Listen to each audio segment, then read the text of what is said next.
You asked, then we went straight to the source and the creators of the show to separate fact from fan fiction. Get ready for the answers to 10 of your burning Avatar fan questions. First up, question 1. Is lightning redirection exclusive to Firebenders?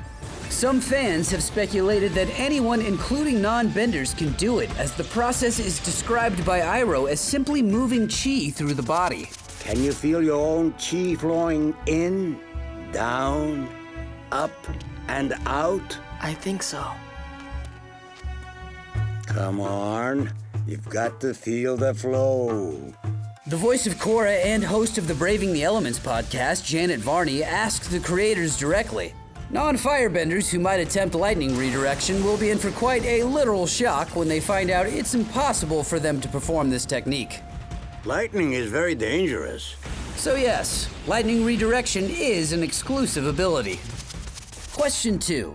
Can Earthbenders bend glass? Similar to how an Earthbender focuses on the impurities within metal in order to bend it, or how a Waterbender can manipulate a human body by bending the blood within, these advanced techniques are based on two main factors: one's own bending power and the content of bendable material available. For example, the pure platinum exterior of Kuvira's giant mecha was impossible to bend even for a master like Lin Beifong. The joints are platinum too! We can't metal bend any of it! We've already seen sand, the base material used to make glass, being bent, as well as the bending of the glass-like mineral genomite and the crystals in the catacombs below Ba Sing Se. So, theoretically, if an earthbender is strong enough and the glass contains enough earth minerals, yes, it could be bent, but we'll have to stay tuned to future content to see more of this concept unfold. Question 3. Why was Bosco the Bear just a regular bear instead of a hybrid animal? The king is having a party at the palace tonight for his pet bear. You mean platypus bear? No, it just says bear. Certainly you mean his pet skunk bear. Or his armadillo bear? Gopher bear? Just bear. This place is weird. For starters, there are a few other non-hybrid animals that make small appearances, such as the herbalist cat in the Book 1 episode, The Blue Spirit. Now it's just me and Miyuki. Now, as far as Bosco, the origin of his species remains a mystery in the world of Avatar, but we do know he is extremely rare. How he came to exist in the show, however, has a lot more to do with behind-the-scenes fun. After the first season, the writers had made so many hybrid animal jokes, they thought it would be funny for a non-hybrid animal to make an appearance. Not to be confused with Zuko's voice actor, Dante Bosco. That's rough, buddy. Bosco with an O was named after the dog of staff member Lisa Yang. Lisa's influence on the show didn't stop there, as the character of June was based on her visually, and May was based on her personality. Just take the bear. Bosco! Question 4. How does each nation prepare for when a child shows signs of bending abilities? We see a young Korra bending around the age of a toddler, but no one much younger. What's the typical age bending starts? According to the creators on Braving the Elements, the average age for a child to show signs of bending is around 7 or 8. Nations don't really prepare for this relatively common occurrence, as bending could emerge both earlier or later. She's a true prodigy. Though, by puberty, almost all children with bending abilities will know. Fortunately, parents or teachers who are benders are able to test their children with bending forms and moves. When it comes to examples like Aang and Korra, well, being the Avatar is a special case, as their future mastery of the elements is certain to show early signs. I'm the Avatar! You gotta deal with it!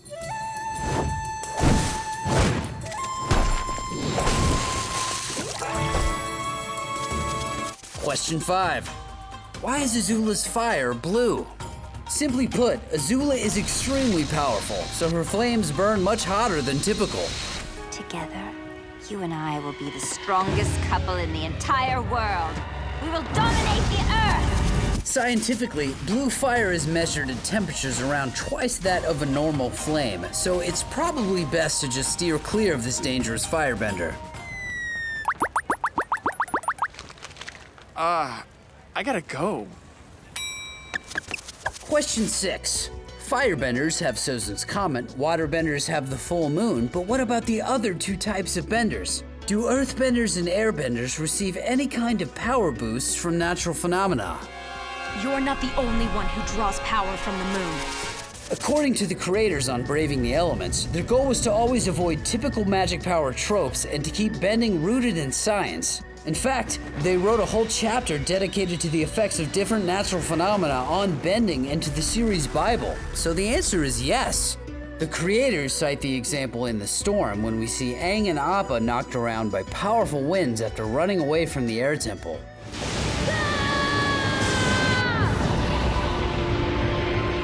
If this was years later, a stronger Aang could likely harness the momentum of a hurricane, especially in the Avatar state.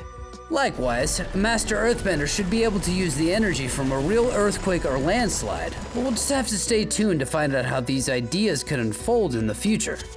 Question 7. How did Ba Sing Se amass its wealth in the Earth Kingdom?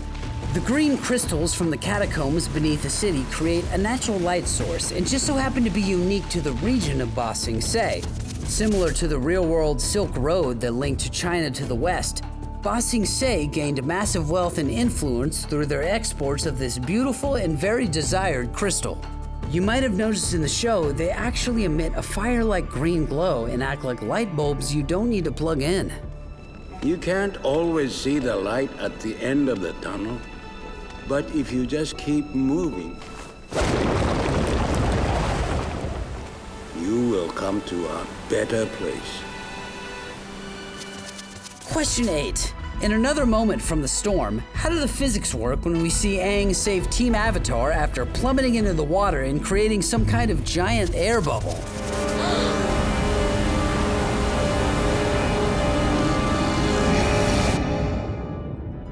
Now, we've also seen this technique used multiple times in the world of Avatar, and while the creators want the principles of bending to be based in science, it is still a fantasy world. So here's their non-scientific quote of what they think is happening. Aang's move here is similar to a fish extracting oxygen out of water molecules.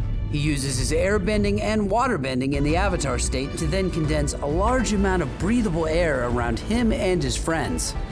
The fiction isn't that far off from reality, as scientists have discovered various animals, including a scuba diving lizard, that can survive underwater by forming breathable air bubbles. Question 9.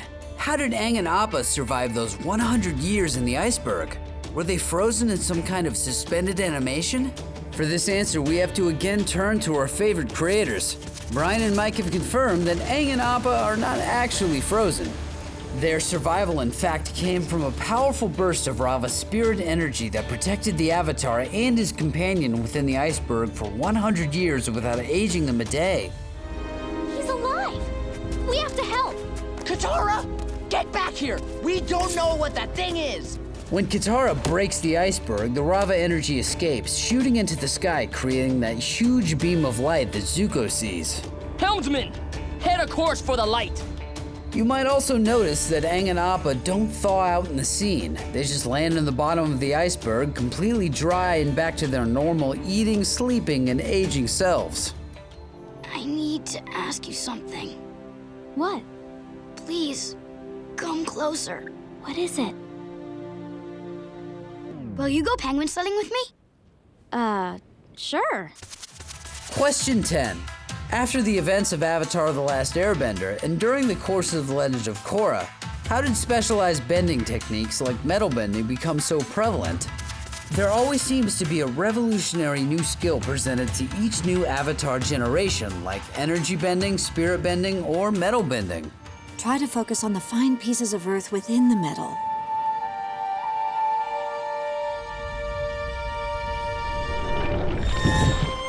I can't believe it. I'm metal bending. With the prequel setting of the Rise of Kyoshi novel, we know that specialized abilities have always existed, but there was incentive for benders to keep quiet about them. Kyoshi herself once traveled with a band of thieves who kept their ability to nearly fly by means of dust stepping a closely guarded secret. By the era of Avatar Korra, the rapid spread of communications technology and the famed exploits of master benders like Toph caused the knowledge of more specialized bending to become known worldwide.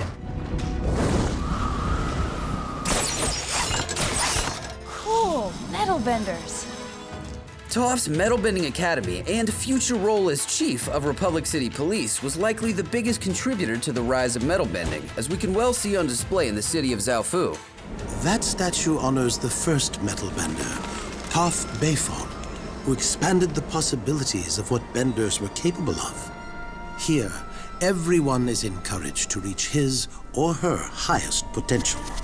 And there you have it, 10 questions asked and answered. But why stop there? What else are you burning to know about the world of Avatar? Leave us a comment with your question below so we can refer to the experts and get back to you.